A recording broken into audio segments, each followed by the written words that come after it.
go.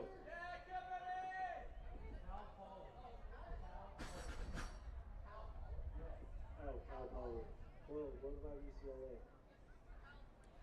Yeah, California, let's go.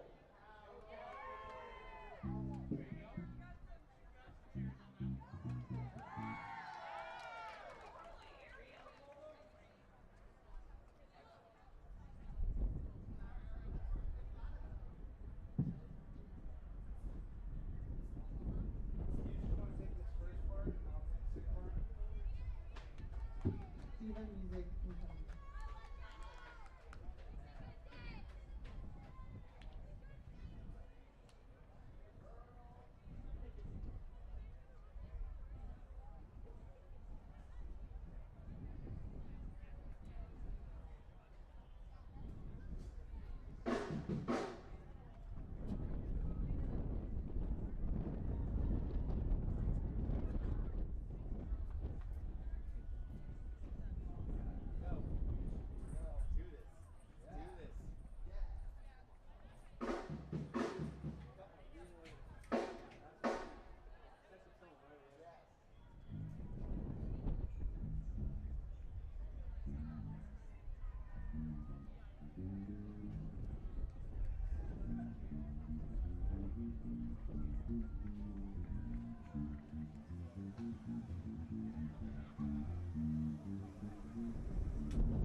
Good afternoon, everyone joining us today for the 2024 NERSA Women's Championship Division National Final between the UCLA Bruins and the Cal Poly San Luis Obispo, Cal Poly SLO for short, Mustangs. Today we will have a matchup between UCLA and Cal Poly SLO beginning at 3 p.m. Central Time. What's up? Thank you, Keith, for the introduction. Welcome in, y'all. You said good afternoon. It could be good morning, good evening. We may be international. You might be watching from anywhere on the globe. This is NERSA Championship Series, like Keith was saying, a women's championship game. So welcome if you're watching. We are so excited to have you here, and we are so excited to be in a little bit of a toasty Round Rock, Texas. It has been a beautiful week of soccer. We have played many games. We'll see if we'll get that stat here in a minute, but welcome in, y'all. This is NERSA Championship Series. We have had 96 teams compete during this tournament among 4 different divisions, over 2,000 participants of these student athletes, and we are stoked to celebrate all of that hard work today with Cal Poly SLO and UCLA. Keith, how are you feeling? I feel ready. We've had a lot of build-up to this point. We started gameplay here at this tournament on Thursday morning, bright and early at 8 a.m. Central, and since then it has been non-stop soccer. We've had 14 fields going at one time at several points, and it all comes down to this final game here for the Women's Championship Division. And we have some teams who are familiar with this position. Sure.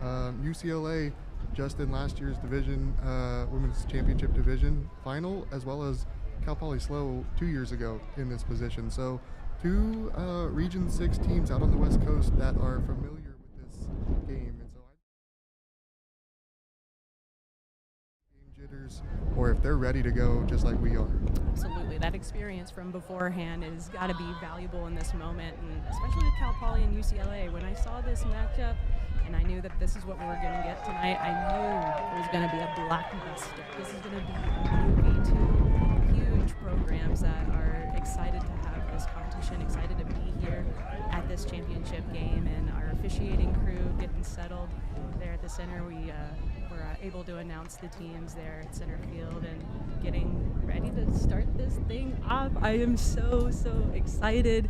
We, again, are so excited to have y'all here, so thank you for joining as we get ready to start this match. Yeah, we are getting ready to go. Teams are finishing up their final preparations. Lineups have been announced on the field. Clock is set to 40 minutes. A quick rundown here if you're unfamiliar. 40 minutes running clock halves. If the score is still tied at the end of regulation, there will be 2 10-minute periods for overtime, extra time.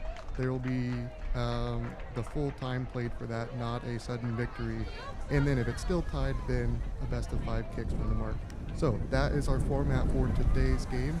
We're gonna wait and pause for a moment to let these teams get their final preparations, their final hype up together as a team, and then we'll bring you back ready to kick off this game.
All right, we are back. The game is kicked off. We got some action under the way here. UCLA goalie with a stop already. Plays it out to the left back here, and as they progress up the field. We're going to give you a quick preview here to give some context for these teams. We've had UCLA here playing in the black jerseys. Several goal scorers, and that's a pretty balanced attack, and I think that's something for both teams to be watching for, is that anyone on the field could be a potential striker at any point, right? Absolutely. Yeah. And that was a huge stop there from Andy Lowen, that we missed just a second ago. So an early attack from Cal Poly again on the right. UCLA sailing into that defense early with that quick kick, and I believe we're about to have our first set piece of corner here for Cal Poly. Number 18 for Cal Poly, Gianna Fieldstein. We'll get a little bit more smooth with the names, I promise, as we move forward. So Cal Poly here to take this set piece. Cal Poly plays it in up to the middle, header down, saved again by the goalkeeper. We're going to have another corner to follow for Cal Poly.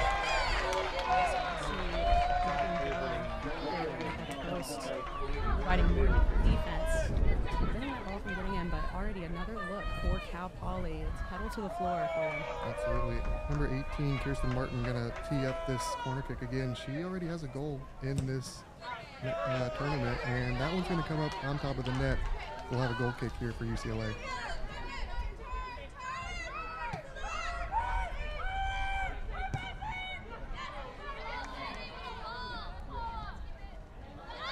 UCLA playing it up the left side here. Ball drived up the middle. Cal Poly's going to have a defender come kick that one out, bring it back to midfield. As we watch these two teams play, I know, Keith, you've been given some context about the individual players. Let's talk about how they got here. Yeah. UCLA, once they entered the championship bracket, this is the bracket, the championship division, where they had to qualify. They had to compete during the season, win outright with their region to earn a spot here in the championship division. And once they're here, it's really like, okay, battle number 2. Yeah. And so within this championship division, in the knockout round, meaning if you lose, you go home, and UCLA, Cal Poly's still here. So let's talk about who they had to beat to get in this position. UCLA first had Northeastern, where they won 3-0. Northeastern, great showing at this tournament. It was a good match before it kind of got away from Northeastern. So that shutout for UCLA to lead them to a match against Texas A&M, where they tied 1-1, and they went into overtime. And Keith, that wasn't enough. So we went to kicks from the mark.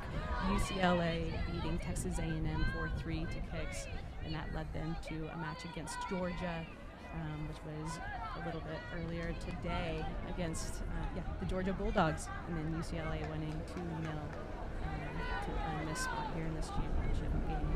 And then Cal Poly Slow. Let's talk about how they got here. First match in the championship bracket knockout play was against UCSB. They won 2-0 there. They then fought Colorado Gold. Oswald, he can't really talk on the mic because there's a cast going on, so facing you just the have University to of Michigan. just This was a assume match that you're that on Keith and I the got to whole time. watch. We haven't had a lot of time to watch the soccer because we are in charge of their tournament results, putting teams into the brackets and putting their scorecards into our system. So this was a fun game to watch. Cal Poly against Michigan, very intense. They ended up scoreless in their regulation game and overtime. We went to kicks where Cal Poly had 6 kicks to Michigan's 5. A tough loss for Michigan. Really cool to see them there. And yeah, that's where Cal Poly came from, how we got here against UCLA. Yeah, I think you have 2 teams who are definitely battle tested in those matches. You had some other regional champions in that bracket that they had to take down to get here. So I think that speaks to what we're expecting to see out of these 2 teams. Again, that experience of being in this moment, making it through the bracket. It's a grueling few days here to get to this point. And I am excited to kind of sit back here and let the play speak for itself as we kind of move forward into our gameplay here. Seen some great footwork there from number 21 on Cal Poly. Nice clear from UCLA and the black jerseys to stop any more of that threat. But again, Cal Poly spending some time here on their side of the field in that attacking range.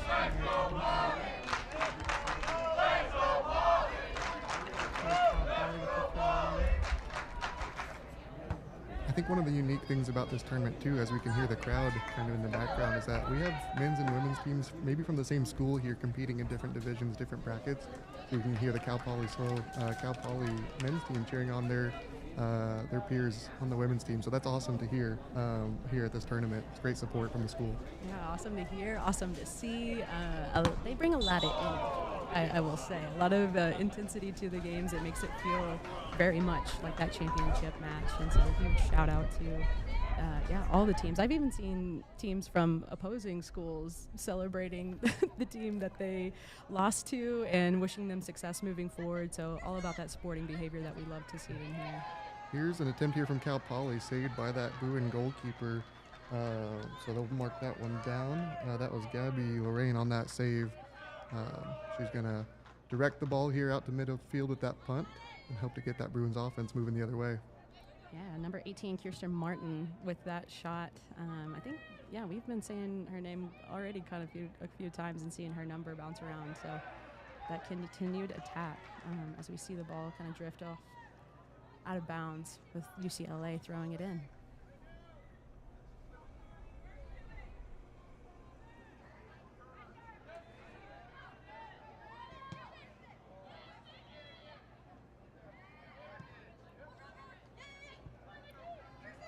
Here we have Cal Poly trying to reach into the box here, getting some offense going.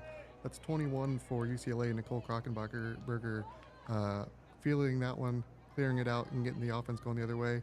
Up the left side now for UCLA, I believe that's number 8, Sybil Arabi. That's a player that has 1 goal already in this tournament too, so one to watch for on the left side for the Bruins to see if they can get any some magic going up front and fuel that offense. For the Mustangs of Cal Poly, speaking of offense, number 24, Lily Pennington, another one to watch for them. They have 2 goals in this tournament, so they're another one on that side that we can watch for to potentially make an impact on that front side for the team there. Which, speaking of offense, looks like the Bruins are going to be setting up their first corner of the match.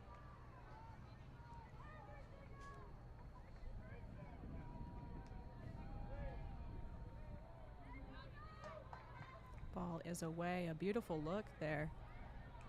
Looks like Cal Poly had the first head, but a nice save.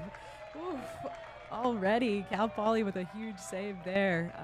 Wow, the attacks are coming. This is what you want to see out of a championship match, and we're all settling in. I'm wondering, how are they feeling? Y'all, they have been playing some soccer in this heat, in this weather. It has felt like this. It has looked like this the entire time.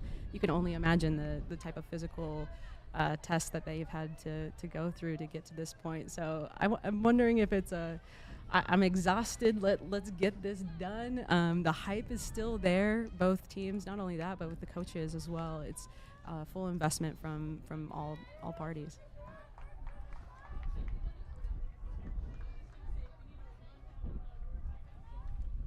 I think as we see Cal Poly play that ball up after that save, and we did have a player down for a moment, so we got a quick lull in play, but coming back to life now. Speaking of the weather and this facility, do want to make sure we thank our host, Round Rock Multipurpose Complex in the city of Round Rock. They make these NERSA championships possible on a beautiful facility, beautiful weather. We're going to say that they ordered this weather special for us. They did. It's been a great high to mid 70s for the entire time. Very little cloud coverage, which, maybe that affects the players a little bit, having that sun all day long. But we could not have asked for a better weather weekend here in Round Rock. So we do want to thank the city of Round Rock and the complex for being able to host us.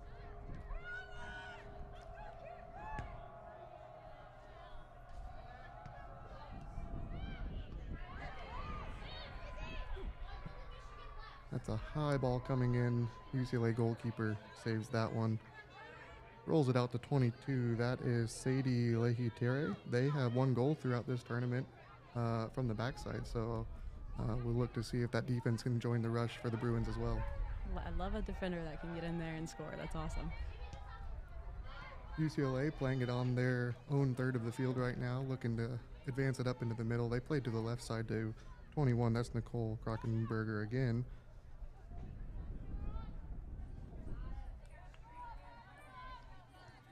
UCLA is staying patient right now. I think they're holding back, finding their shot, and I think there's something to be said about that they're going to take advantage of their opportunities when they get them, and they're okay with holding for that moment to be the right one. They're not, especially against a team like Cal Poly, who's solid defensively. You have to capitalize on any chance you get, and so they're going to make sure that they're sitting back steady to watch and find that time when they can make that attack.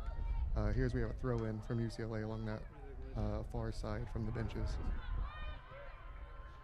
And as kind of what you were leading to earlier, Keith, with these two teams, with all of the teams here, these are sport clubs, depending on how you title it, but these are student-run organizations for the most part. There's definitely some admin assistance in some capacity that vary from school to school, but something that I've always really appreciated is these students they're playing, they're going to classes, hopefully, and they are also able to organize their team to get to these locations. I'm thinking about the teams that we've seen from all over the country able to make it here to Round Rock, Texas. So if they have been in the championship division or the open division, there's a level of commitment and love for the game and their team to get here, and that's the first win in itself is getting here and having that organization. So a huge shout out to all teams, especially if y'all are watching. We love seeing y'all here playing the sport that you love, and also appreciate the administrative effort that it takes to get here. And that's not just a 1 week thing. It is a whole year, semester, years. So a huge accomplishment already just to be in this position. Absolutely. I couldn't agree more. And I think one of my favorite things here at this tournament, you have some phenomenal, not only athletes, but we have great character and the people that are playing in these games, you come off, a loss, and they're still, spirits are high, they're ready for the next one, they're ready for that team building that they get on these trips to come here. That's what these club sports are all about. This is an opportunity for people to play the game they love at a really high level, and that's something we are always striving for and love to see at the NERSA Champ Series. So we're more than excited to have that happen here. As we kind of turn back to the game, we have Cal Poly with a kick opportunity here coming from their right side. Ball is up, and that is handled rather well there by Gabby Lauren, the goalkeeper for UCLA. Rolls it out to the right side to get the Bruins up the field.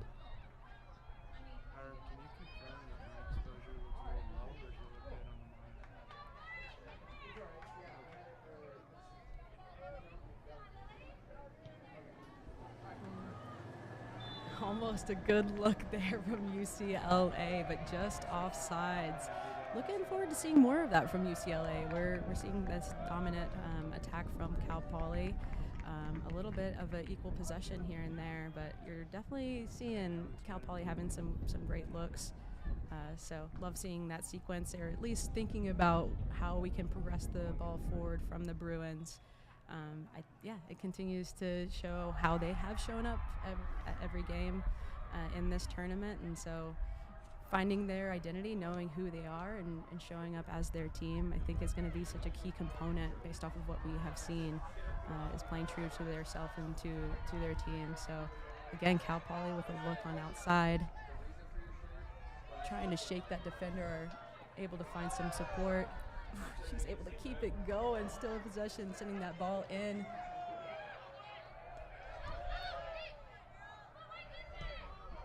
Trying to find a connection there, but not then quite hitting there. Again, Kirsten Martin, like I said earlier, she has a goal in this tournament already. But seeing her number consistently in these plays, some impact players for sure. And speaking of impact players, I heard this from a coach a long time ago. Instead of calling them substitutes or subs into the match, they're game changers. So we have 3 game changers for Cal Poly entering the match, and I love that. I think that is so true. Seeing how the different dynamics, the different lineups for substitutions, and the game changers doing exactly that. That's a great point here. We had a game changer coming in right away, number 6. That is Kate Scholl, looking to get the offense going up front for the Mustangs. Ball's played back toward the middle here. Have some handling. A great sidestep there by the ref, may we mention. Awesome crew here we've had an awesome set of officials for the tournament there, as UCLA's goalkeeper comes in with another grab, settles down that defense in the backside. I think on top of these teams and everyone we have here, we also have a lot of volunteers who make this tournament happen that we need to make sure we shout out as well. People that come from all over the country to make this tournament happen, and I know our teams are grateful, and it's great to see it all culminate in this way, and we get to crown a champion with them just as much as they're looking forward to it.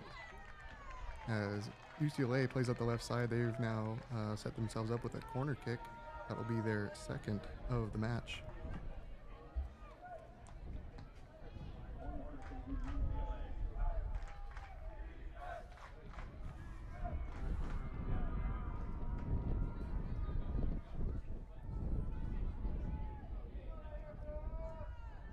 Bruins with the ball is away, hitting the side of the net.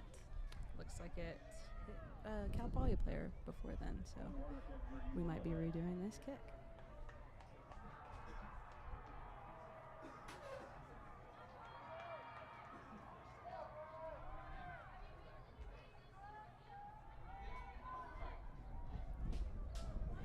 UCLA plays that corner in. Cal Poly defender gets a foot on it to get it out. And UCLA is going to play it back here, try to reset that formation, get everyone back in order to reset that attack.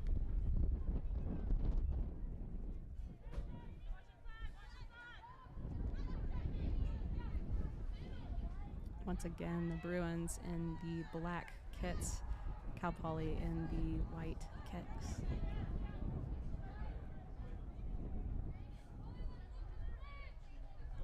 As we near the halfway point of this first half, almost 20 minutes in, do want to also give a big shout out to our tournament sponsors. Presenting sponsor, Pocari Sweat, Paladine, Select, Region, and USAFF. That's US Amputee Flag Football. Football Federation. Acronyms are hard sometimes. I appreciate your patience if you're listening. This tournament couldn't happen also without them, so we appreciate their support to make this a premier championship experience for our participants and staff alike. Absolutely. One of the sponsors, Pocari Sweat, is a Japanese company, and they have this electric light drink that they have been set up perfectly at the end of every match. These players have been so stoked to have that available for them. I've seen bottles everywhere on this complex to help replenish what they are sweating out. It makes sense. So absolutely loving that support from our sponsors. That's a lot of movement for this tournament. If y'all have seen this tournament or been to this tournament before, you might already notice some huge improvements that we'll talk about in just a second here. But we got some competing foot race where the ball just rolls on out. But yes, not only that, but this stream, y'all. Last year, we didn't have the multiple angles. I'm watching cameramen on the sideline running faster than the players sometimes. It's very impressive. So huge shout out to Hens Bread Productions. That's how y'all are watching this. They are set up all around the complex. They've been really fun to work with, and really elevates this tournament to continue to take it to the next level. And we continue to strive to do so. In all ways, to give that experience to these players that they've worked hard and deserved. So huge shout out to that production team, and really excited to see a continuing effort of what streaming can be with these matches. So they have been able to stream all matches here only on Field 2, but I tell y'all what, give us a few more years, maybe it's all of the fields, all of the time. But yeah, a next step in the right direction of growing this tournament and the experience that these players are having. UCLA playing up the middle here. That's a ball given right down the middle. And we have a play that's going to be played out to the left side. Coming out, Cal Poly goalkeeper, aggressive, coming out to get that ball. And you can appreciate that from a goalkeeper. You can feel a little bit more safe back there that, hey, we're gonna be aggressive and get that ball rather than sit back and wait for it to come to them. So Cal Poly with a good grab there. They punted out to the middle, bopped around by a few players, settles, and Cal Poly looks like, a little collision. They're going to come out, and Cal Poly's going to turn and try to bring this one up the field. Running through that defense with a collision here right outside the box. That was 25 for Cal Poly. Amelia Blunk playing aggressive, getting that corner set up for them, coming in for Cal Poly. The goalkeeper you were referencing earlier, that's Paige Reitmeyer, the starting goalkeeper for Cal Poly. Both of our keepers seeing a lot of action in this match so far. So looking to see what number 7 here for Cal Poly can put together. That's Abby Westcott. The ball is away, a good look, but UCLA able to head that out first. So, in case that happens again, Cal Poly going to come in with the second chance here. That's Bruin goalkeeper again, low round with that scoop.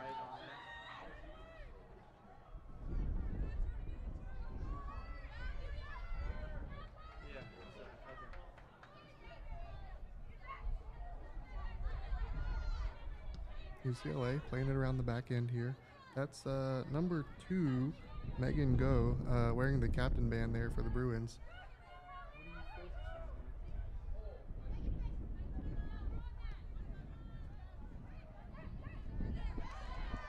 Cal Poly with a good turnover steal there in the middle. Playing it over to that left side. UCLA steps up to say, no more of that. We're going to go the other way.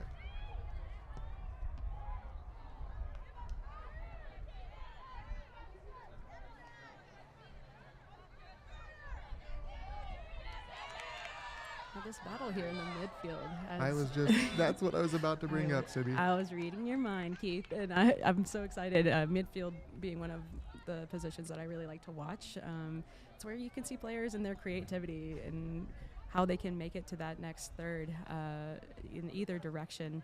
So the battle of the midfields, but what they result to is good looks from both sides, both teams, and the keepers having to continue to save all shots that they have on goal. It's a collaborative effort when we talk about these teams. I think right now we're seeing a great display of that teamwork in all of the positions so far.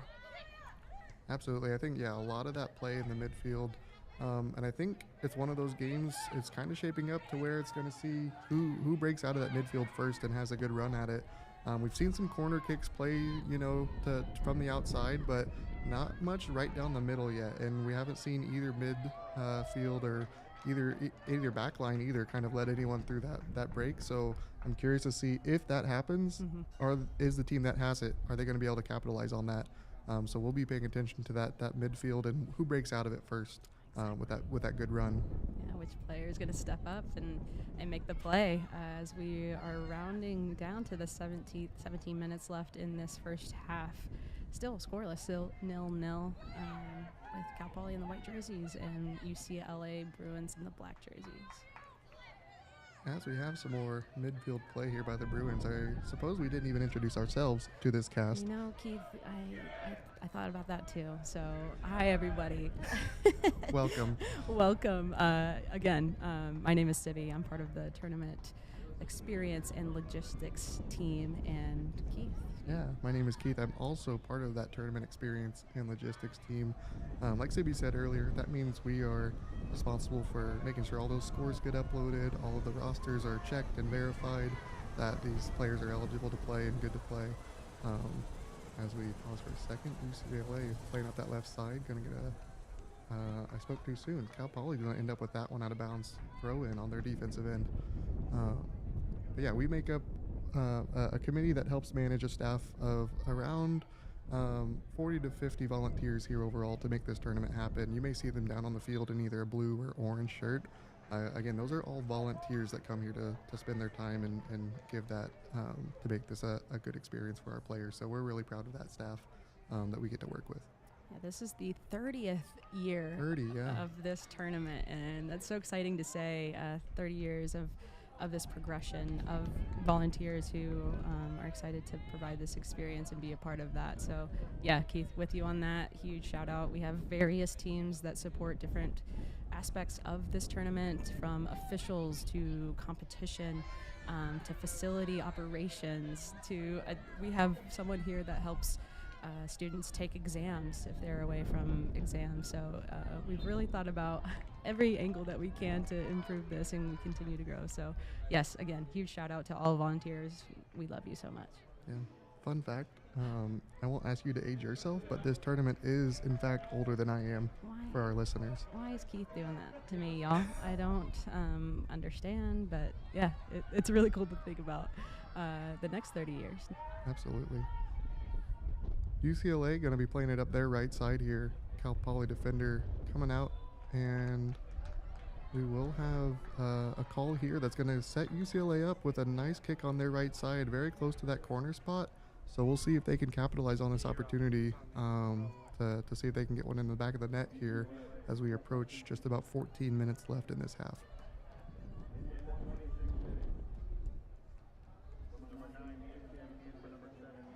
Looks like we have some game changers in for the UCLA Bruins.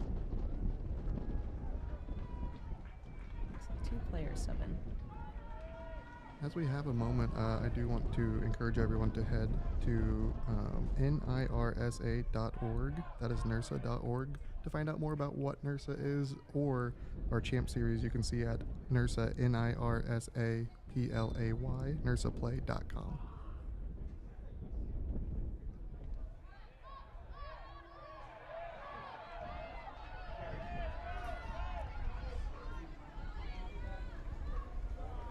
Poly tracking that ball all the way back,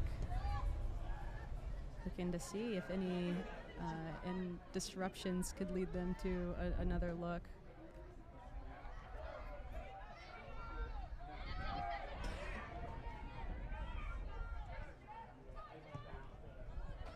Cal Poly number 15, that is Jess Freeland, has 1 goal in this tournament, takes a strike there, ends up just wide right for her. On the goal, so we're going to have a goal kick here for UCLA.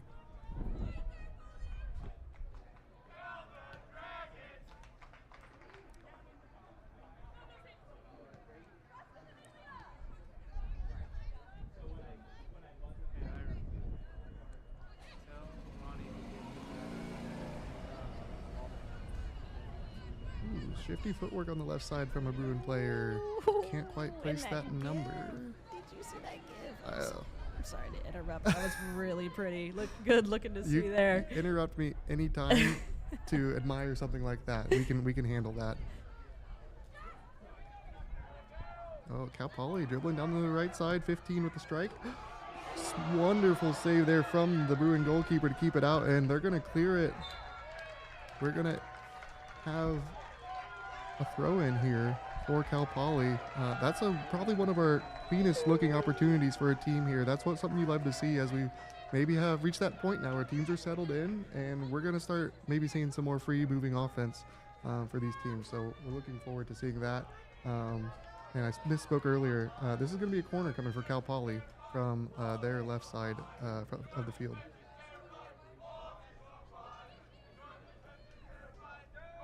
Ball is up into the midfield center.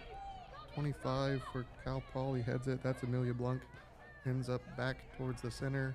And UCLA is going to try to settle that back down here. A little bit of a misplay from a defender. Goalkeeper settles it. And we're going to see what they end up doing here, moving it forward. And again, like I said, staying patient, finding that right alley to send the ball up through to try to get a good look. I was a little too stunned to speak. Did you see Gabby just full reach the UCLA keeper? That was a huge, huge save, and we have a really great look here behind the net to see that full reach. Gabby, that was hype. Gave Gabby all the flowers for that save. We're going to be potentially marking that down as a point in the game where we need to come back and say, was that something that affected later on, depending on that final score we see. Really good call.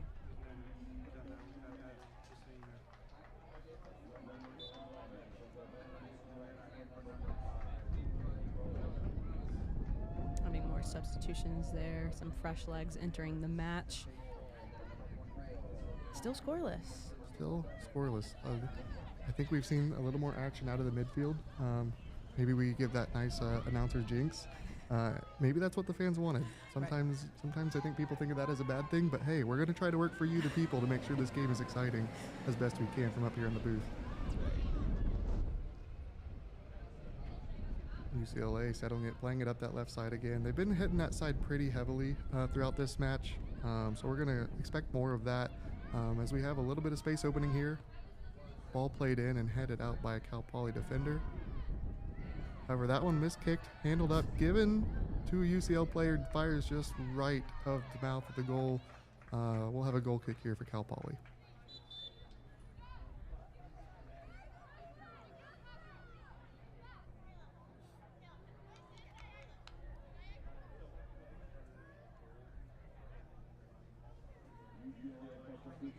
It's really nice to be able to see a lot of the different storylines that have happened with a variety of teams and their unique ways. And I think something being a part of this tournament for 8-9 years, it's kind of, but the age, I'm trying to count all the numbers, Keith. So, but something that's really special is there's times where we see participants who will play on their team and they'll graduate and they will continue to coach their club team and be at this tournament. So seeing a lot of the full circle of that is really special in the storylines that these teams bring to this tournament.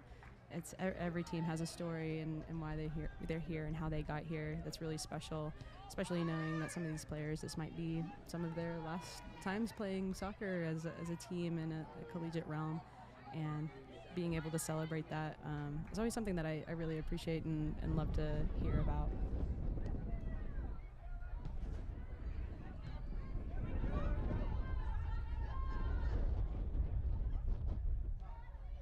Cal Poly gets a little bit of room on that left side.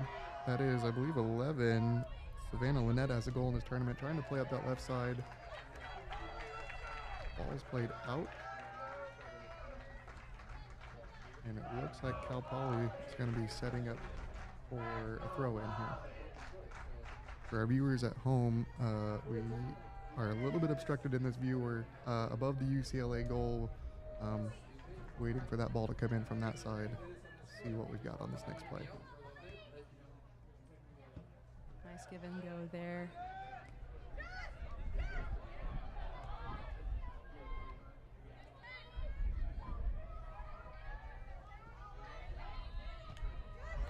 Tough play from both teams as well.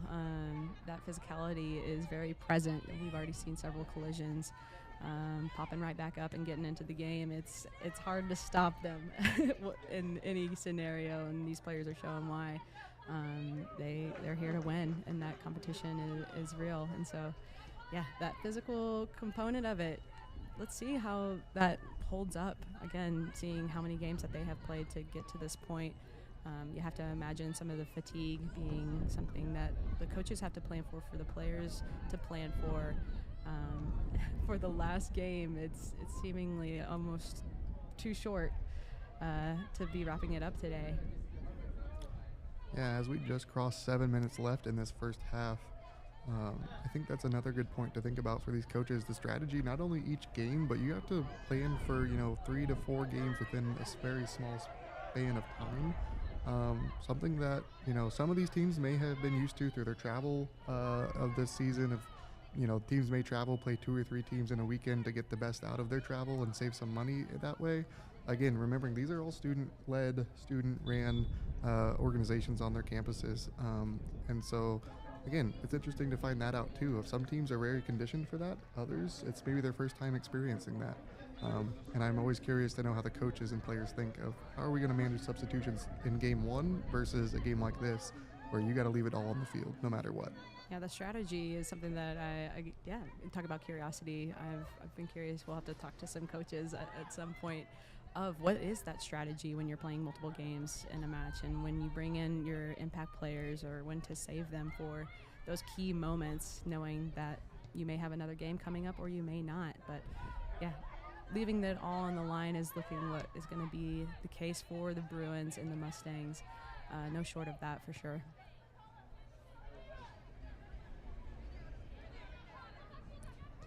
Playing up the left side there, right into the middle was Brooklyn, horse number 17 for UCLA, with 1 goal throughout this tournament as well. Ball played into the middle. Again, aggressive goalkeeping coming out, but not going to matter as that was an offside play from UCLA. So we'll settle that back down, and Cal Poly will play it forward.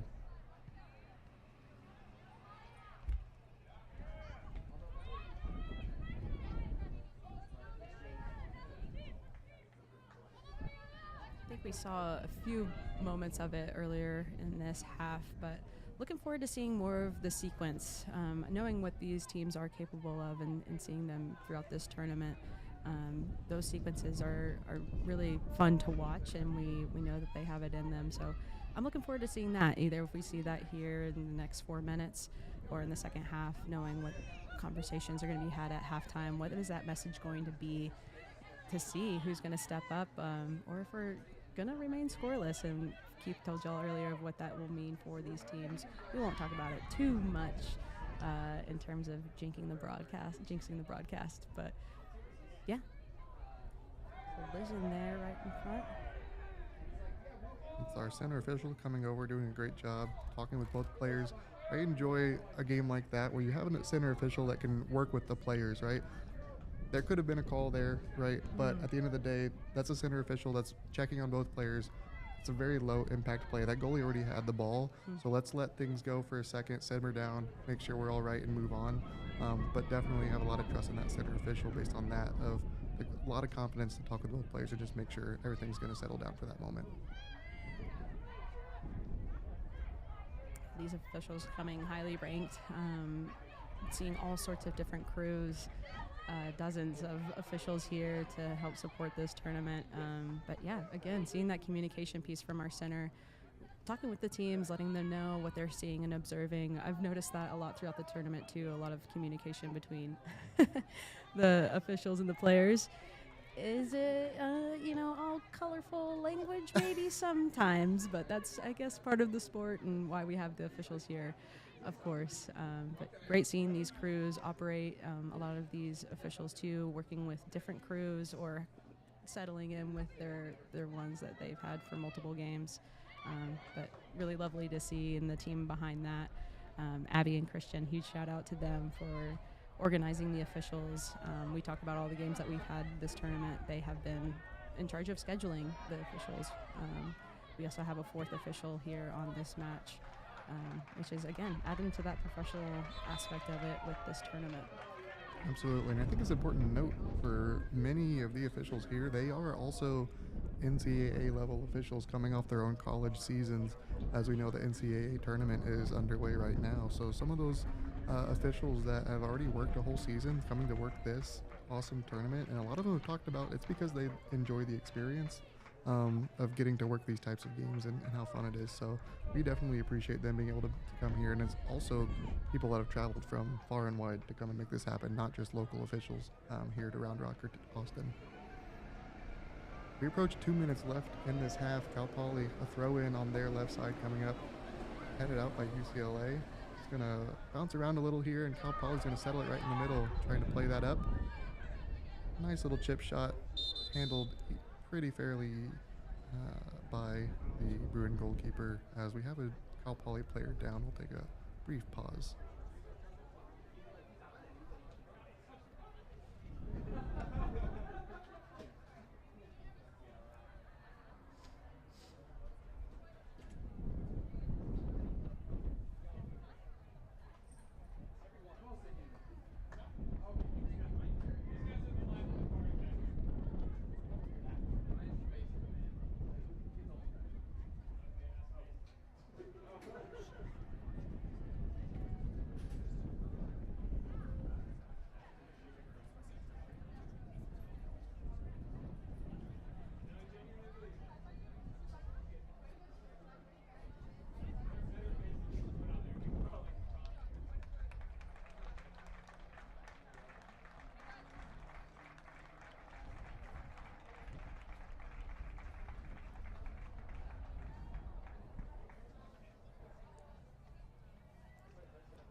We're seeing our athletic training staff there with that Cal Poly player, walking her off there, hoping she's okay.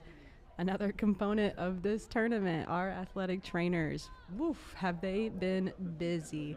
Talking about the physicality earlier, that is so real, and these athletic trainers have been doing a phenomenal job of responding to injuries and providing that care. So huge shout out to that team.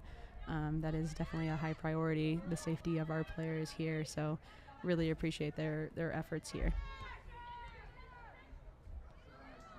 And just for reference, that clock was stopped during that injury, so we have about a minute and a half left, 90 seconds coming up left in this first half. We'll see if either of these teams make a last-minute push to try to net one here heading into the break. As UCLA plays it over back again to that left side. They are loving that left side of the pitch today for this match. Cal Poly okay with playing that one back down, maybe going to try to slow it down and just get to half at this point.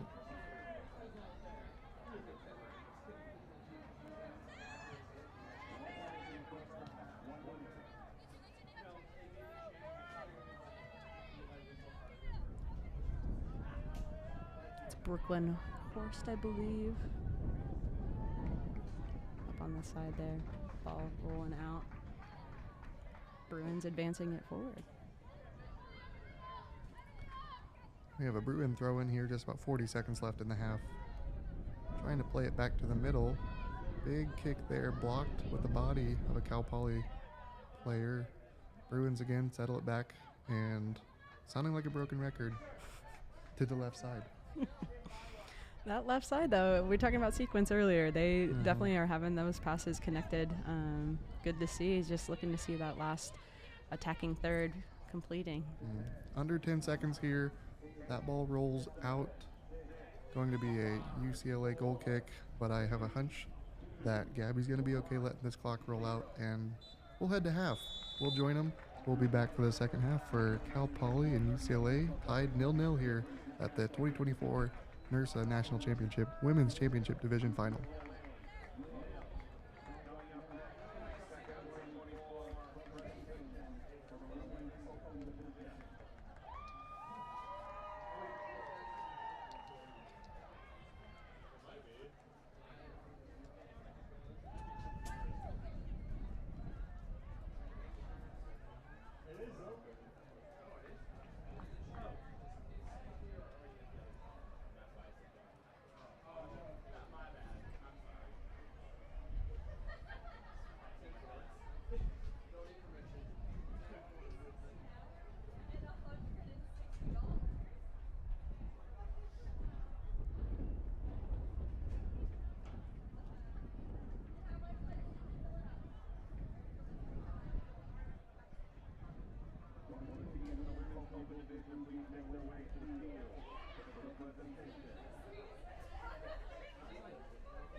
Welcome back to Round Rock, Texas, as we start the second half of our Women's Championship Division final between the Cal Poly Mustangs and the UCLA Bruins.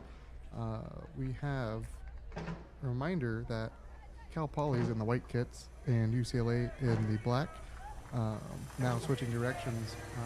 Something to note here as we start the second half, as this Texas sun is setting, will that play a factor in one of these goalkeepers and potentially some players, the direction of the sun here? So we'll keep an eye on that for you. A beautiful 76 degrees Fahrenheit here in Round Rock. Not a cloud in the sky. We're ready for the second half. Loving the weather report from Keith. What a treat. Yeah, these goalkeepers have been ready. They're stacked. They've had a lot of contests so far in the first half, so we'll see what it looks like here in the second. But yeah, just kicking it off, second half, again, 0-0. And while we were on break for halftime, this is the first year that we've worked with Hen's Bread Productions, and Keith, this broadcast is off the hook. The multiple angles, the different components. So again, huge shout out to them with this stream here on Field 2 in Round Rock, Texas, right outside the capital of Austin.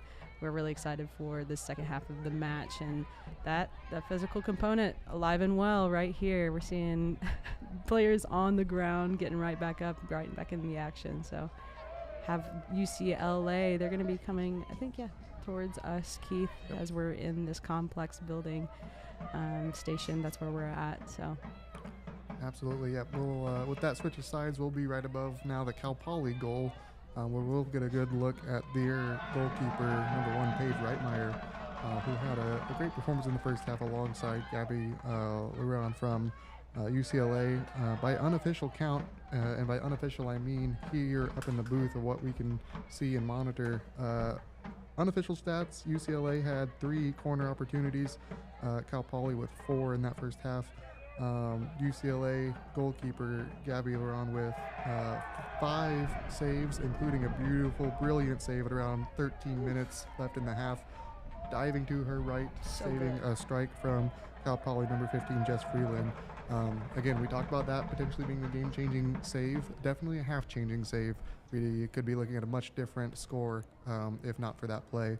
And then, of course, on the other side, Cal Poly, Paige Reitmeyer with a couple of saves on her own, keeping that Bruin offense out of the net. Maybe seeing too over in the stands, filling it up a little bit.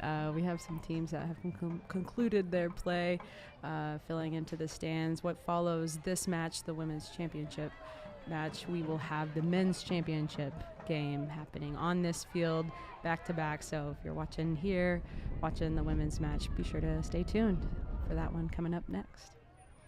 Absolutely. And at halftime here, we had a small celebration. We do have our other divisions. I mentioned this is the women's championship division, teams that qualified to be here and play in this bracket. We also have an open tournament, men's and women's. As UCLA, I'm going to pause for a moment. UCLA plays it again up to that left side, but they're going to be called for offside. We'll bring it back up to the middle of the field for Cal Poly to clear that one out. As I was saying, our women's open final was just a couple hours ago. That wrapped up not too long ago. Another game that was tightly contested. So close. It was 1-1 through regulation and extra time. Oof. And ended up with kicks from the mark, where Colorado prevailed 4-1 in kicks over Missouri. Oh, what an intense way to end your match there. We've seen several of those, so makes sense why they're filtering in a little bit later. Had to have time to play for that.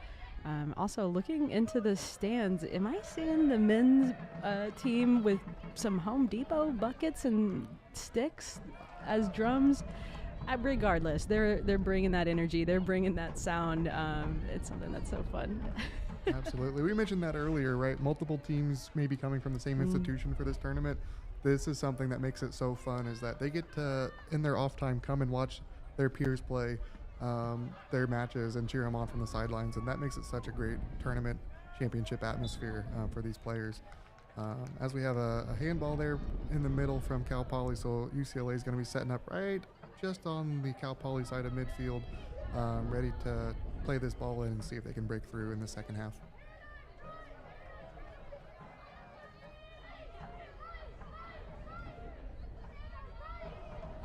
Goalkeeper Reitmeyer telling her players, her teammates, where she wants them set up for this kick.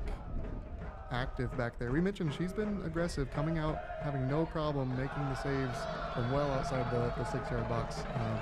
As we had a ball headed out there by Cal Poly, setting up a UCLA corner kick. Looks like it will be coming from number 2, Megan Go.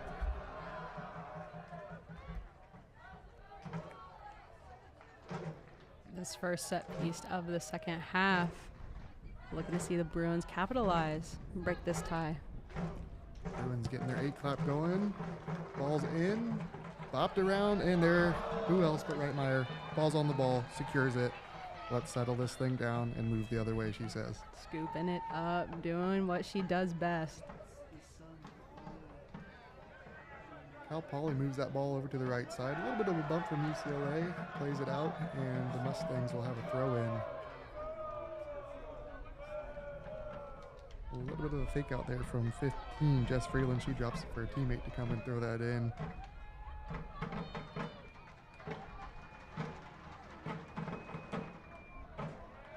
Ball out again, slow but steady. Cal Poly moving up that right side, along the sideline. Hoping to get one of these throw-ins to break through and break that back line, potentially get a good strike.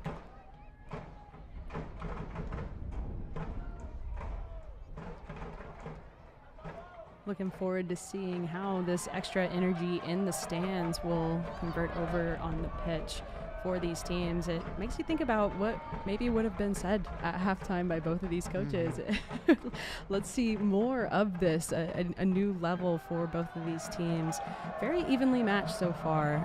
We're seeing good looks from both sides. Cal Poly having a little bit of a dominant performance there in the first half with the possession, with the strikes and the shots on goal. But seeing that early look from the Bruins, nice to see that. Absolutely, and I think for me, you got to wonder, is the coach thinking, let's stick with what we know and what has been happening? We're at this point, we're in the game, or do we change it up, try to get more aggressive, and try to make that magic happen on our own? It's such an interesting game within the game, right? To be able to know how to do that, but then also who's going to be doing that for them. We talked about managing those subs earlier. That's so important in these matches, as we talked about the fatigue maybe being a factor, but we're excited to see that as UCLA plays that up the middle here off of a free kick. Cal Poly, a little mishandled, cleans it up, gets it up to the middle. Played over to the right by number 12. That is Hannah Crawford. That's blocked though by UCLA player. And they're off onto the other side. Ball down the middle. Cal Poly, number 8, there to save the day. Reese Quick. Speak of quick, they're ready for it. Clears it out to the right side. And that was a good look there from number 2, Megan Go. I was able to see a really good angle from here of that pass. It was almost a perfect pass, just a little bit too soft, but you can see the visions there. Megan has that outlook, that vision of what she's wanting to see from her teammates. And again, just a small calibration of adjustment there to fine tune. And they're going to get some good looks if they're able to clean that up just a bit.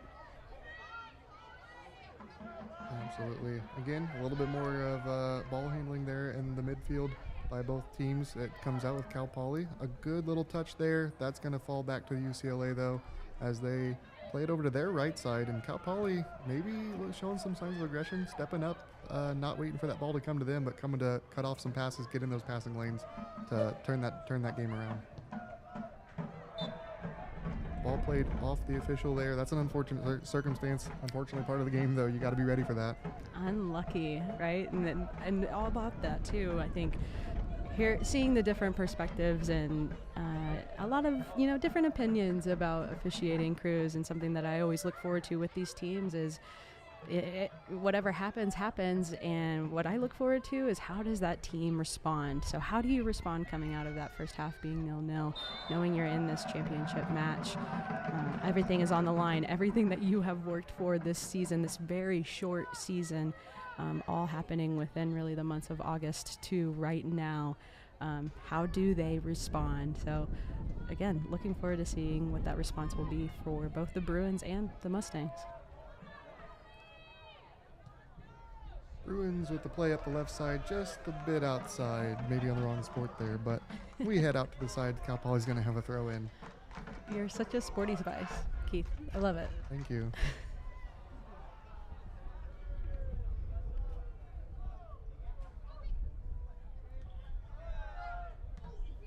Ball's bouncing around there on that sideline. Looks like Cal Poly's able to come out with it, and a few touches around midfield. We're going to see if they can get up and running on that left side to clear it out and get some space.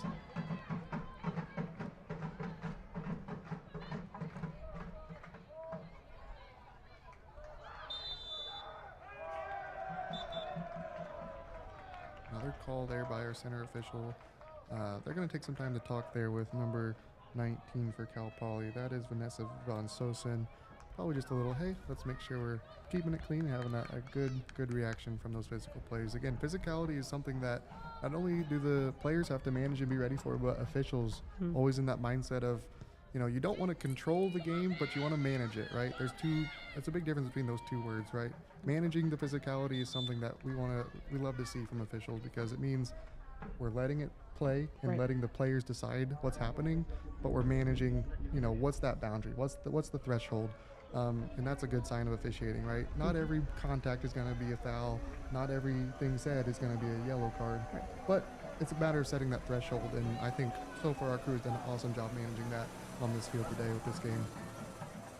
Rising to the occasion of that championship game and what that means. And you're right, a lot of those tough plays playing on or taking a beat to have a conversation about it. UCLA plays it in. That's cleared out by 17 for Cal Poly, Nina Taraka.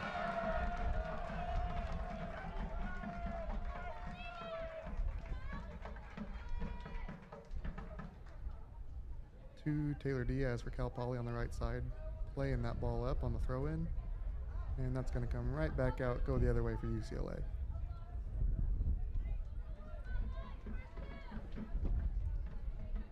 Again, we talked a little bit about the sun coming in now that it's setting lower and lower. That also affects the shadows on the field. You have that far side where the spectators are away from the benches that has a pavilion. That's coming onto the field now, and that may affect, balls played on that left side, which we talked about UCLA a lot in the first half, playing that left side. So how would that affect, if there's a look back to catch a ball and play it down, are they going to have that any issues with that that eye line, as UCLA does come in on the right side? Yeah, they said, hey, Keith, watch this. Yeah, right. Play starting to heat up a little. We're seeing a little bit more back and forth amongst the players, a little more jabbing kind of for the ball to just kick it out to someone else in open space. That's a little bit more of that aggression we see. Less of the settle back and wait, but more of the just get it out and go. Let's maybe speed it up. So you maybe wonder if that halftime talk for either team was about let's find the speed and the momentum to get things going in our direction. Ball out to the sideline there. UCLA throw in coming. I believe there is a rogue shin guard on the pitch there. I do see that. Wow. I spy. Good luck to everybody else finding that. Let me know when you find it. Another throw in here coming for the Bruins along the right side.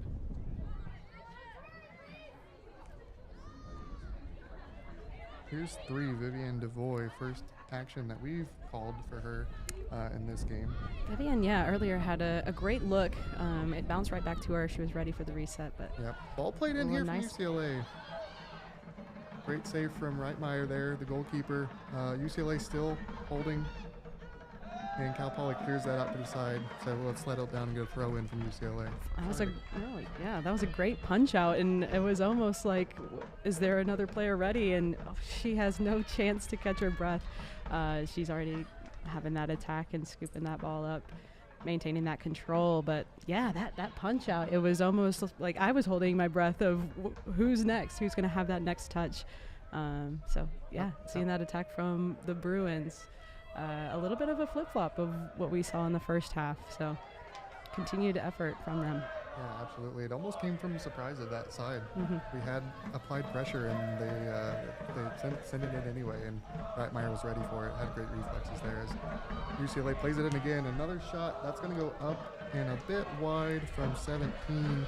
That is Brooklyn Horst, again, looking to get her second goal of the tournament on that attempt there.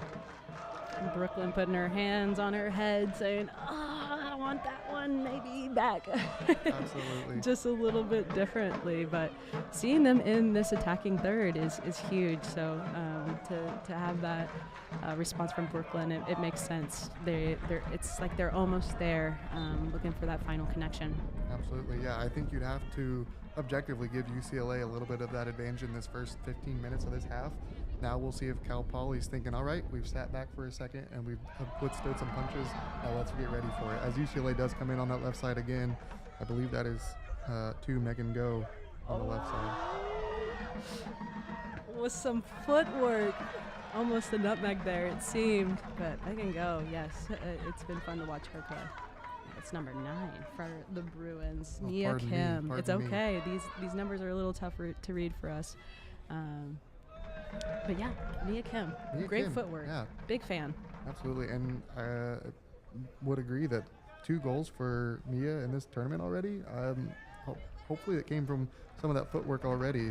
That would prove to be some dazzling goals from something coming off the footwork like that. As UCLA does send it wide here, and now Reitmeyer will tee up for a goal kick.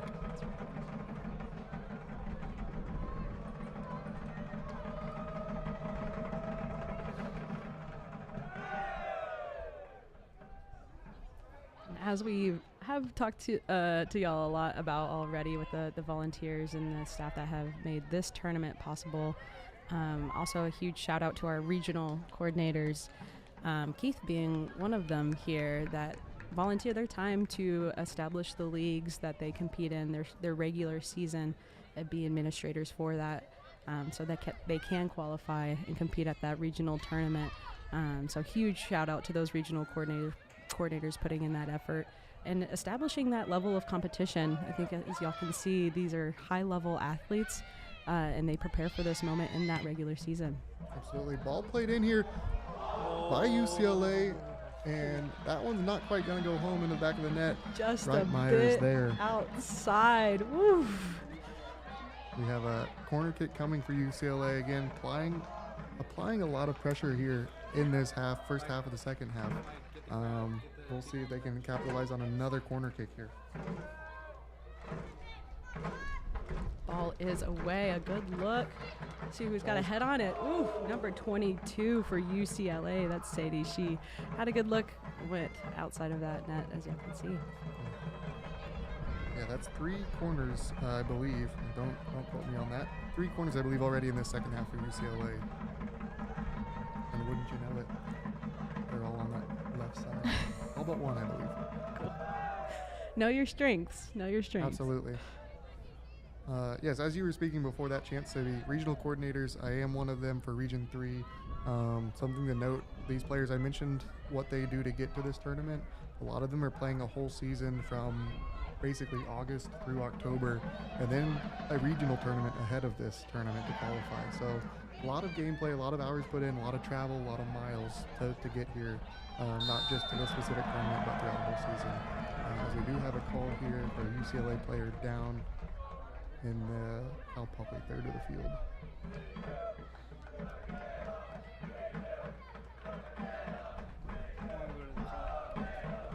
It's number 13 on the ground, getting back up, back into the action. Number 13 for UCLA, Kayla Chen. UCLA is going to set up as Cal Poly has the wall there. Reitmeyer directing those 4 players of how they should be placed, ready for this kick.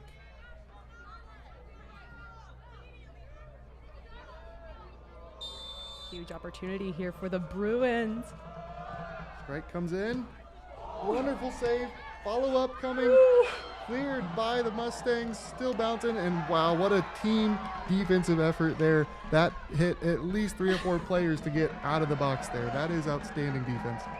Wow, a persistent effort from the Bruins, and Cal Poly simply saying not gonna happen right now. That you're so right. So many different efforts there from that defense. Wow, it's almost surprising. How did that happen? That keeper was out, relying on her teammates to clear that up, and that's exactly what happened. We're seeing some different players shifting into the match for Cal Poly. As we round out, our 20th minute has passed. We are under 20 minutes here in this second half, remaining scoreless.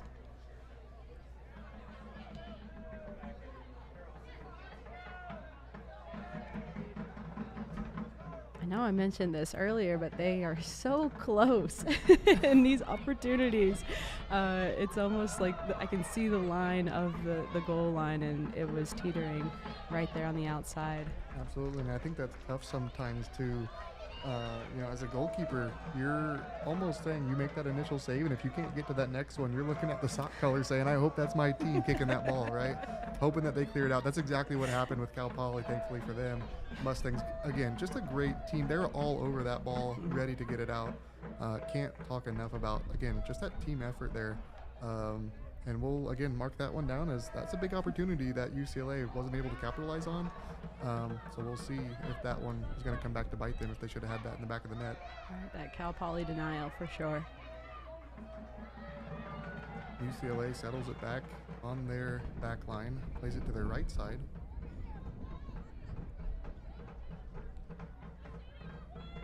Ball up the middle, turned there.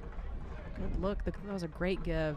Ball played in. Cal Poly banks it off in number 9 there. That's Mia Kim again in the action up in the near that 18 box.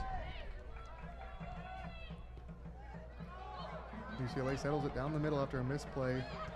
Shot fired in. Reitmeyer there to save it. That's 2. Taylor Diaz on the coverage of defense, going to play it out. Sibby's on the edge of her seat, everyone. We're standing, but she's on the edge of her seat. We are I'm standing on the edge of my seat for sure. The consistent looks that the Bruins are getting, but again, the consistent denial from Cal Poly.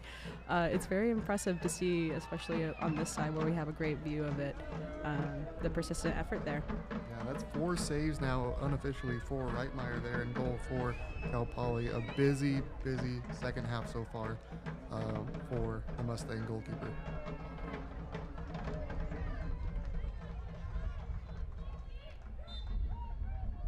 More substitutions enter the match. Reitmeyer tees it up, plays that ball up, little chip shot about to midfield. UCLA heads that one back, and they're gonna settle and wait for the reinforcements and send it in. Diaz, the defender, looking for the offside, but Reitmeyer's there to settle it and play it up for the Mustangs.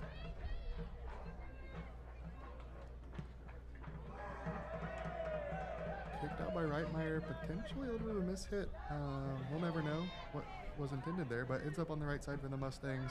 They keep it in play, though, thankfully for them, and they're going to try to turn this one around and get some momentum going the other way.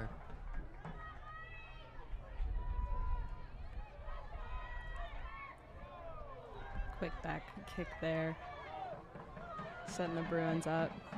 Weaving through traffic. There is a look, a great pass from the inside. And of course, Cal Poly with that disruption in the attacking third.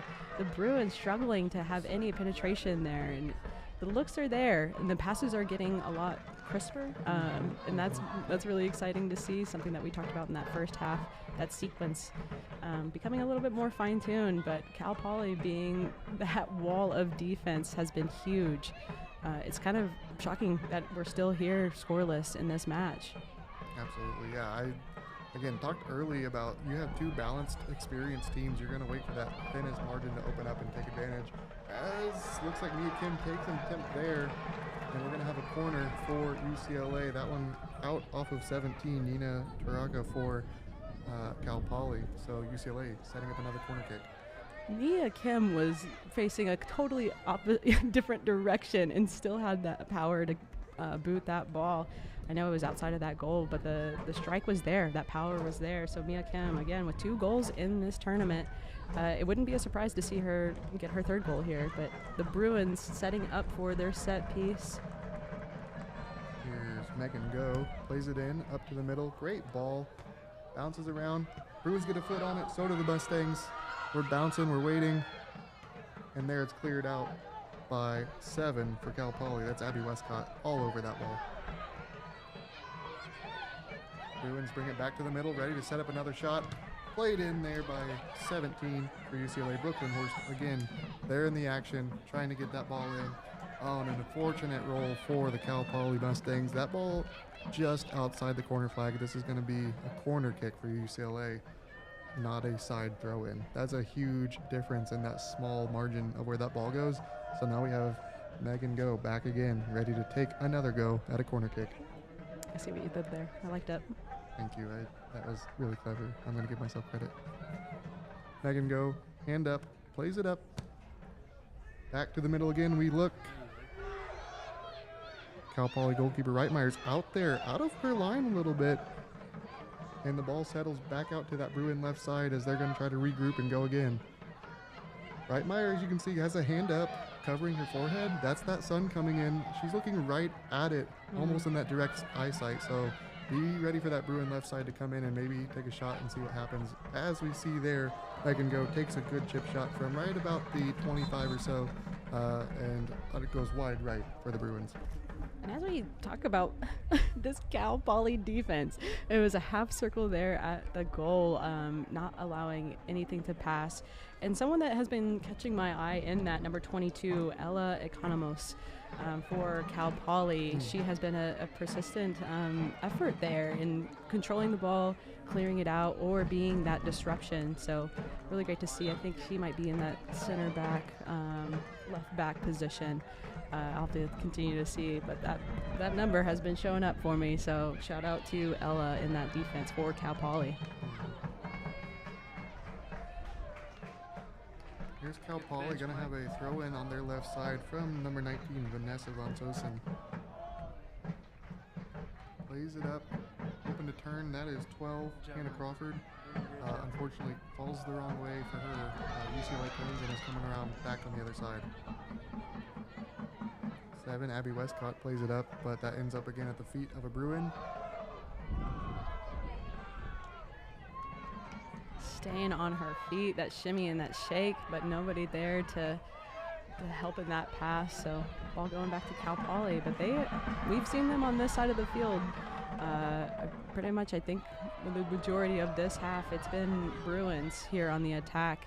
Haven't seen much from that offense on Cal Poly's side of things.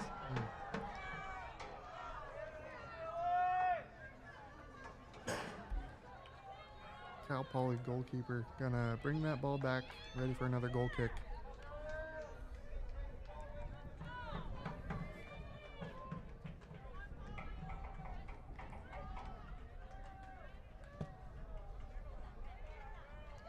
Ball played up there. Bruin's gonna be called for a foul there, jumping on the back of the Cal Poly player. Cal Poly's gonna have a decent shot here. That's pretty close to midfield.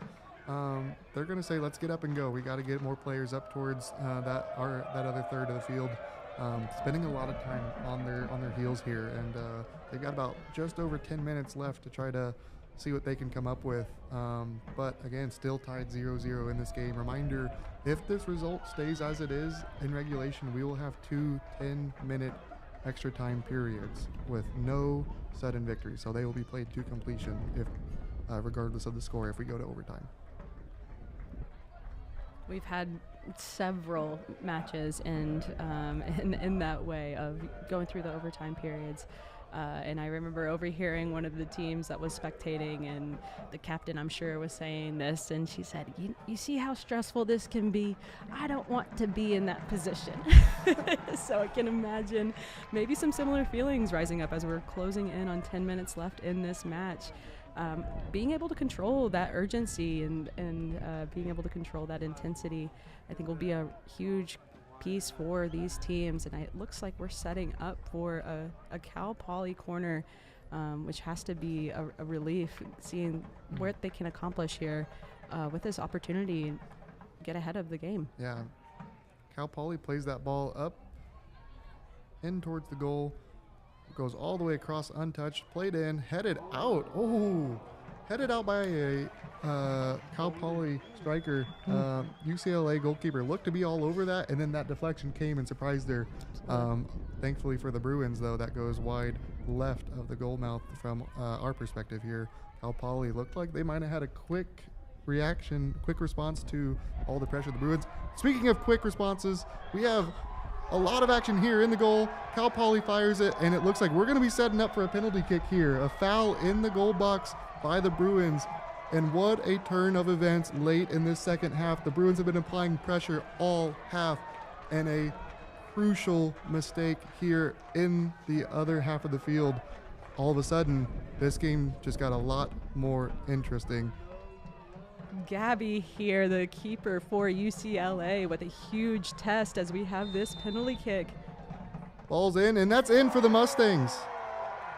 Cal Poly, after withstanding attack after attack, punch after punch from the Bruins, they hold steady on the back line with Reitmeyer in their defense, and they come up with a quick response, get a penalty kick, turn around, and all of a sudden they're in front of this in this match.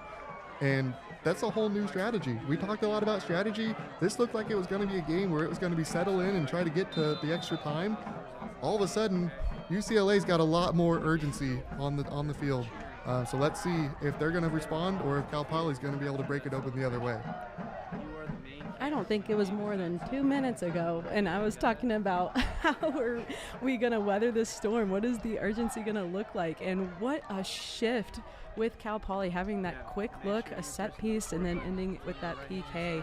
Huge for Cal Poly to break that tie. They are up 1-0 after, wow, what attack after attack, look after look from the Bruins. Cal Poly's defense simply saying no, the denial over and over again. What a quick shift.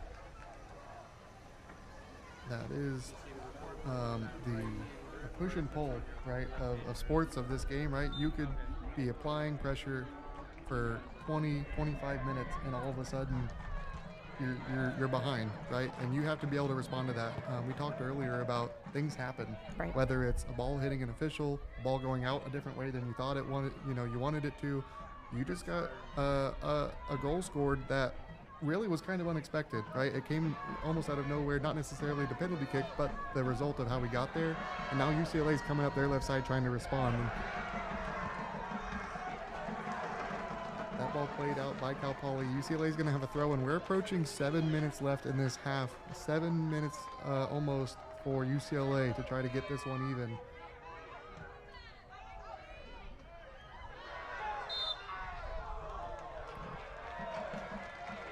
There's a bit of a collision there. That's Taylor Diaz for Cal Poly there, grabbing her leg. Reitmeyer, the goalkeeper, is going to come out and take that ball. Yeah, a couple of plays there where the Bruins feeling a little bit frustrated with those calls. I'm seeing hands going in the air and some response in that way. So, again, seeing how the Bruins will show up in this moment, a whole new level of urgency, being able to weather that storm. And it makes me think about the head coach for the United States women's national team, Emma Hayes. I've read in her book talking about how soccer is chaos.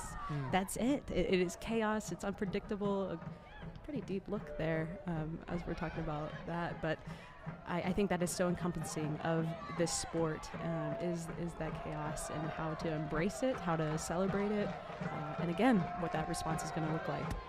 Absolutely, yeah. We talked about officials managing a game. Players managing that chaos is just as important. As UCLA comes up on that left side, again, Cal Poly defense is going to hold there, though. 17. That is, again, Nina Taraka there to clear it, holding that back line rather well for the Mustangs.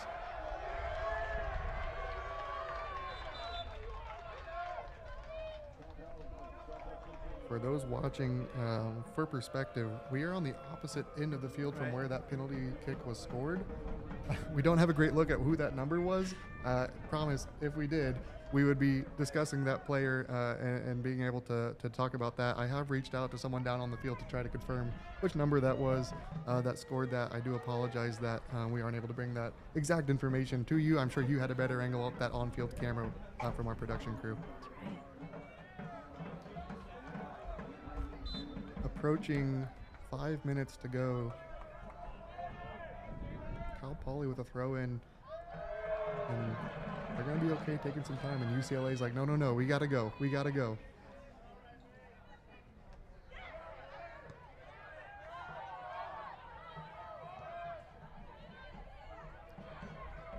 Good fake out there in the midfield. The Bruins again with that attack in the beginning of this second half. It was persistent. This was all that we were seeing on our side of the field. And again, thinking back of what led to this goal from Cal Poly, it's almost like UCLA took a break for a minute and Cal Poly taking advantage of that. Looking forward to see if the Bruins will continue to find that attack and send one to the back of the net. But we're seeing Cal Poly push forward in those white kits, UCLA in the black kits. With under 5 minutes to go, just looking at the numbers unofficially, UCLA has 5 corner kicks just in this second half, and Reitmeyer, the goalkeeper for Cal Poly, matching that with 5 saves. And UCLA's goalkeeper not as tested overall, but unfortunately tested in a big moment that Cal Poly came out on top of. And that's the difference so far in how we got here as we approach the final few minutes of this match. Again, before we reach the final horn, we do want to make sure we give our special thank yous. First, of course, to the city of Round Rock and the Round Rock Multipurpose Complex for their outstanding support, making the NERSA Championship Series a premier championship experience here at the National Soccer Championships. Great contest on that ball from both players, from Cal Poly and the Bruins. 4 minutes left in this match, and what I'm observing is the benches here are electric, especially on that Cal Poly side, and also in the spectator area, the stands, trying to provide that extra oomph, especially from the UCLA side. How can they provide and how can they support their team in that moment, in this moment, with their energy, with their cheers, as UCLA looking to have another look like they had so many in the first portion of the second half. Absolutely. UCLA plays the ball in here just a bit too far for 17 Brooklyn Horse to get in there and put a head on. We're going to have Reitmeyer, the goalkeeper, with another goal kick with approaching 3 minutes to go. Reitmeyer's going to make sure that turf is nice and steady there. A little stomp, make sure it's a good divot. Ball set up, and here she tees it up to kick it off.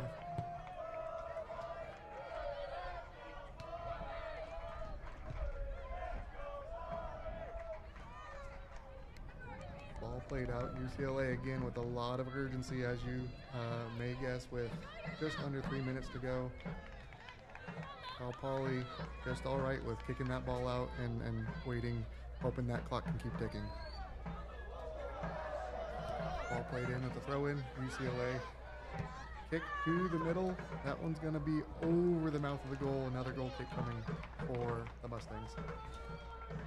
You can see Reitmeyer is extending full extension, given 110% no matter where that ball is flying. Not wanting to have any errors on her side, and what a huge role to play as goalkeeper. One of my favorite positions to analyze and think about. It is a totally different mindset and a huge strength component of that, and her performance this match has been stellar. Absolutely. Tested for sure in the second half after not a super busy first half with a lot of play in the midfield.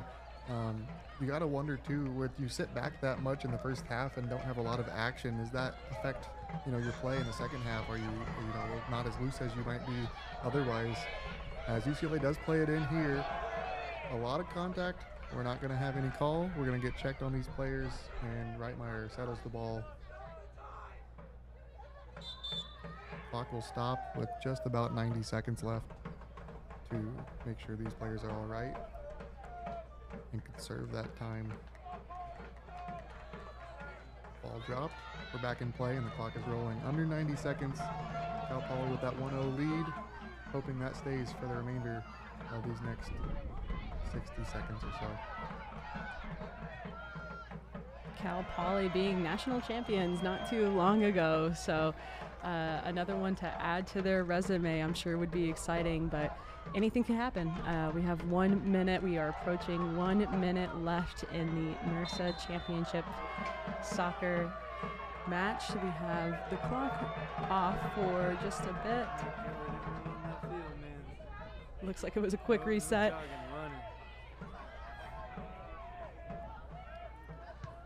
UCLA plays it up. Cal Poly able to handle that. Player goes down in the middle. Ball's kind of pinballing around right now. Cal Poly midfielder smartly just plays that up to the left side, and they're going to be all right with a Bruin throw in here as they're waiting for that clock to continue ticking down, hoping to hit zeros. That's right, and there is no stoppage time here. If you're an avid soccer fan, when that clock hits zero, it is game over. 20 seconds left. Players battling for it down in the corner. It's going to be a throw-in for Cal Poly, I believe, based on the referee's signal. And with that, I believe as we count down under 10 seconds, Cal Poly Mustangs are going to be national champions again here at the 2024 NERSA National Soccer Championships. The clock's hit zero. The Mustangs are coming onto the field. Celebrate Cal Poly. We have another national championship for the Cal Poly Mustangs as that team gathers around and celebrates together one last time this season to celebrate a remarkable run to this point. And let's also have a hand for UCLA. Brilliant. A great game here, a 1-0 final. This is an absolute battle in that first half. We had a lot of gameplay in the midfield that really we were waiting for that breakthrough. And turns out that breakthrough came at a time that doesn't usually happen. It's a penalty kick that ends up being the difference. But also the difference is that Cal Poly defense on the other side, right? We had Paige Reitmeyer with the clean sheet on that side, no Bruin goals, and total saves about 7 unofficially for Cal Poly goalkeeper. That is something that is going to come back, and they're going to look at that defense and say that's a defense that won a championship right there. That's right, absolutely. What a huge performance by both teams. I would love to revisit too some of the matches that we hadn't had time to talk about in their pool play, and the UCLA Bruins playing against UMass, beating them 5-0. And then again playing Michigan State in their pool, beating them 1-0. And we've heard how they got to this championship match. Huge for the Bruins. It was a brilliant look offensively, just couldn't make that last connection. But you know what, Keith? I have a feeling that we're going to see these teams again next year, both of them. That competition is hard to extinguish, and so huge shout out to the Bruins and that consistent attack. And of course, congratulations to Cal Poly, the Mustangs, with this win, a huge win that happened in such a quick, intense way. It's something that it makes this game a lot of fun to watch, and also can be a heartbreak. So huge shout out to those Mustangs. Wow, what a match. Absolutely. We're going to wrap up our broadcast of this particular match.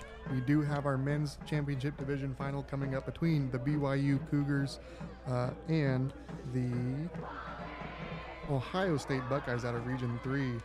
Both of these teams, BYU trying to continue their run of championships, and Ohio State trying to get back into that national championship column for them.